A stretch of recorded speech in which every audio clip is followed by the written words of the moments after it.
Hey, it's Dave Brown here, host of Now with Dave Brown on AMI. Check out this latest highlight from the show. Earlier this month, the CBC released a new podcast called Telling Our Twisted Histories. The 11-episode series reclaims Indigenous history by exploring 11 words, each of which have had their meanings twisted by centuries of colonization. Joining us now to tell you more is the podcast's director, Ossie Michelin. Ossie is an Inuk documentary filmmaker and award-winning journalist from Northwest River, Labrador, and he joins us this morning via Skype. Hey, Ossie, thanks so much for making time to be on the program today. We're so appreciative. Yeah, thanks for having me. So the podcast captures history in a very interesting manner, and that's through the use of words. Why did the creators behind the podcast want to discuss history through language? Well, language is just in general, it's just how we imagine our relationships to each other, our connections to this land, and our histories. So we really wanted to just sort of show how different words impact Indigenous people differently and how these words have been twisted by colonization. And also, these are really large, kind of complicated conversations. So just having a word as a starting point is a great way to sort of dive in if you don't know where to begin. We'll take a look at some specifics in a moment, but just broadly speaking, in terms of the podcast, who's hosting the show and what are some of the words that folks are going to be learning about? Yeah, so we have the amazing Ganya Horn, who is hosting the podcast. She is the host for all 11 episodes. She's a Ganyaga, also known as Mohawk, from the community of Ganawage, which is just across the Saint Laurent from Montreal. And some of the words that we looked at, the very first word we started with was discovery. Because that's a good place to begin. And if you ever want to elicit a reaction out of Indigenous people by one word, discovery is a good place to start. Because if you say this to Indigenous people, they're going to roll their eyes, they're going to groan, they're going to say, nobody discovered us. We already knew we were here. People made contact with us, but they didn't discover us. We already knew we were here. And then we moved on. The next word that we focused on after that, we looked at school, which is a very timely topic right now. It's a very divisive word for many Indigenous people because it's the source of one of our greatest pains, but it's also a way forward for our communities. And we don't dislike school, but we want to see school reimagined in a way that works for Indigenous people. And that's what a lot of people talked about in the school episode.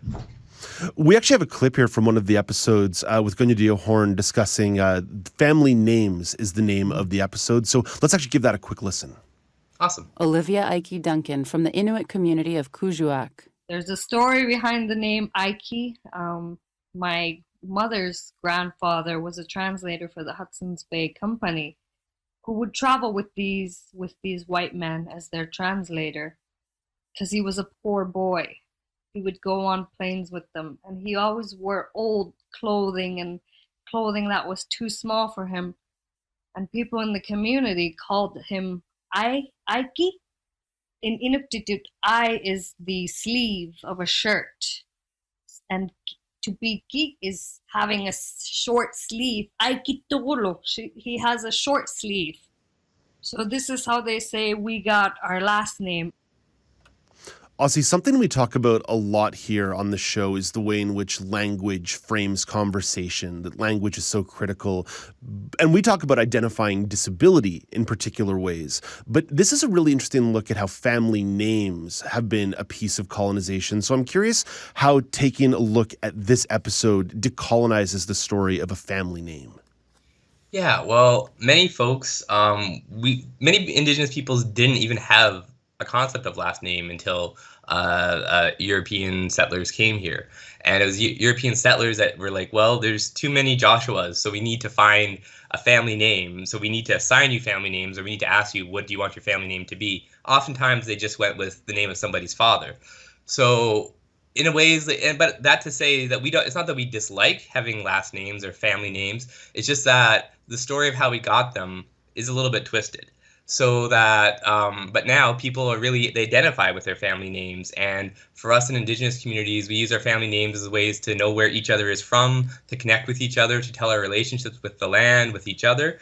But we also talk in this episode about people who have reclaimed their names, about people who had generations ago, their family name was spelt wrong for some reason by a priest or somebody from the Hudson's Bay. So they were able to reclaim it and get the original spelling and pronunciation back. And we also talked to some people about the importance of giving their children Indigenous names as opposed to like European style names, and just why that was important for them and what it means to them. So, it just shows that there's a lot in our names, but some of it was not chosen by us, but some of it we are reclaiming and making our own. How many different communities did you get to speak to over the course of working on this podcast? And who were some of the individuals that you ended up getting to spend some time with? Yep. Well, we spoke with over 70 different Indigenous people from 10 First Nations and then Inuit as well, who are not First Nations. So 11 different groups altogether across the regions of Quebec, and then somebody from Labrador and a few people from New Brunswick as well. And we talked to all kinds of just regular people. And that's what I really like about this series, is that we don't talk to any experts that are telling you how you should think. We just hear from regular people. Like, for example, we heard from Lisa Dutcher, who's a mother and grandmother. She's Wolastoqey. Maliseet is also known as, living in Fredericton.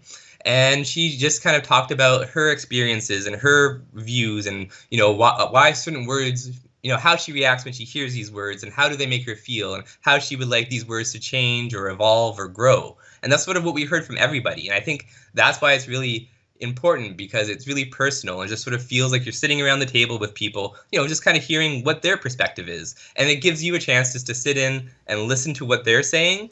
And personally, I think that's some of the best ways to learn from people, is to listen on their conversations amongst themselves. The conversations that, aren't directed at you specifically, but that are open for you to join in and listen. And that's one of the greatest ways, I think, to learn about anybody. So the podcast, I think, was really successful at that. The podcast is also an incredible audio tapestry that sounds amazing, and it's unsurprising. There's talented people behind the podcast, so that makes sense to me. But one of the really neat decisions that you made is that when somebody was giving a quote in an Indigenous language, that quote was played out in real time and translated after the fact. Can you walk us through the editorial decision that went into that? Because it really added to the tapestry of the podcast. Oh, thank you. Yeah, we really wanted people to hear Indigenous voices, and we really wanted to hear them speaking as they naturally spoke. So if somebody was fluent in their language, we wanted to make sure that we were able to hear that and hear their voice being spoken. Because how often do you get to hear Inuamun on the national radio or on a podcast like this? So it was really just like a chance to hear and showcase something that doesn't normally get to be shown. And it's something that we were really proud of, and that we're really happy that we got to share this with other people, but we're also really happy for all the folks who this is their first language, and then they get to hear it in the podcast, so they get to see themselves reflected back in it. And that made me so happy. And it's in the school episode, we hear two Innu elders speaking in Inuamun, and it's a language that I grew up around. It's not my language, but it's a language of like the neighboring community to where I'm from, and it just made me so happy to know that I was able to share this beautiful language with everybody. So yeah, it was a priority from the get-go. And beyond the audio richness, even a lot of the graphic design around the podcast is incredible. The visual graphic for the podcast is gorgeous. It's designed by a Cree graphic artist, Sébastien Aubin. The image is a red with a black raven and a text that reads "Telling Our Twisted Histories, decolonize one word at a time." Can you describe why the choice of the raven was so meaningful here? I'm not entirely sure of the artist's choice for it, but I can tell you that in all of our communities and all of our cultures, the raven is always present in our stories and in our lives, and also just physically in our community. We all have ravens and crows, and they're just sort of part of the scenery. But also in many Indigenous communities and cultures, there's all kinds of stories revolving around the raven. Whether the raven is a trickster, whether the raven is a central figure, an antagonist, it's just really present. So, it's sort of, in a way, I could not say that we have just one bird that represents us, but it's one of the animals that I think a lot of Indigenous people feel connected to. I certainly do. I want to jump into another one of the episodes, in particular the episode called Reserve, where one individual explains while the word reserve is historically colonial, the meaning has evolved. So why do you think it's so important to look at the evolution of a word and have words reclaimed in these conversations? Well, because it's already happening, like we don't go and say, oh, the res, for the purpose of reclaiming it. We just sort of say it because that's what we say in our communities. That's what people who live on the res refer to it as. So yes, it has evolved, but we're just showing you the contemporary current usage of the word and just showing you how it's used in the communities. And I don't think that it was a purposeful action to reclaim the word. It just felt more natural and less formal. And when you say reserve, you kind of think of government, the government, and funding and things attached to on reserve funding. But when you just say the res, it's casual, it's cool, it's the community. And I think it's a community-driven word. And I think that it's really important to show the language and the words that Indigenous people are using right now, just to show how our language is just alive, like everybody else. Like when we, not just our Indigenous languages, but the English that we speak or the French that we speak, we have our own versions of it. And res is just one of those words. And just coming back more generally, as I mentioned, I really enjoyed the podcast. I think it was really well put together and really well done. If I'm not mistaken, this was your first time working as a writer and a director on a podcast. So I'm curious, what was that experience like versus working on sort of other forms of documentary? And what do you think's next for you now that you've had a chance to dabble in something new? Well, let's see. I guess the podcast was, I'm a journalist by trade.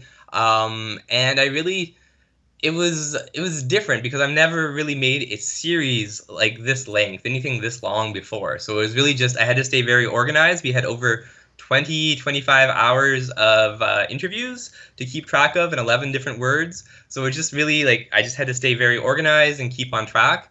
And they after I listened to all the interviews, I organized them based on the words and then wrote the script around it. So it really just felt like, sort of what I normally do, but 10, 11 times bigger.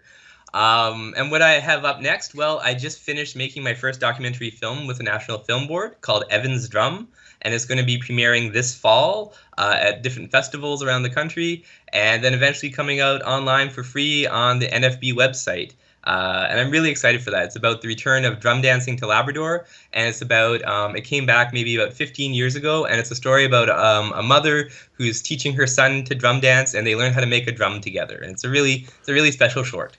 Sounds like a beautiful story. So when that drops, hopefully we get a chance to reconnect with you and we can have you on the show once again. Ossie, thank you so much for making time to be with us today. All right, thank you very much. That's Ossie Michelin, director of the new CBC podcast, Telling Our Twisted Histories. The podcast is available now on the CBC Listen app and everywhere podcasts are available. New episodes will be released weekly on Mondays until August the 2nd. Do you want to dive into more conversations like this? Watch Now with Dave Brown weekdays at 9 a.m. Eastern on AMI TV or download the podcasts wherever you listen.